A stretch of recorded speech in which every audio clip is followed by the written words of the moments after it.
கேள்விக்குறியாகி வருகின்றது.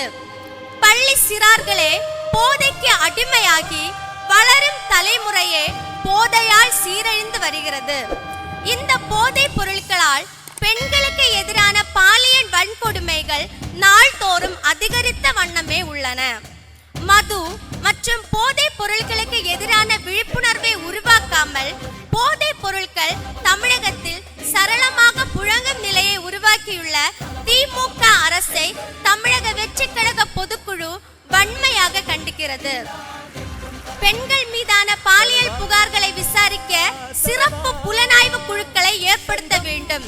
அதில் முன்னாள் பெண் நீதிபதிகள் மற்றும் முன்னாள் காவல்துறை உயர் அதிகாரிகள் இடம்பெற வேண்டும். குழந்தைகள் பெண்கள் மீதான பாலியல் சீண்டல்கள் மற்றும் வன்கொடுமை வழக்குகளை விசாரிக்க தமிழக அரசு சிறப்பு விரைவு நீதிமன்றங்கள் அமைக்க வேண்டும்.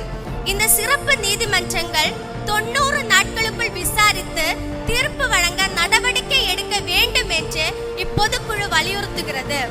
தற்போதைய அரசு இதை செய்ய தவறும் பட்சத்தில் இந்த அரசுக்கு தமிழக மக்கள் தக்க பாடம் புகட்டுவார்கள்.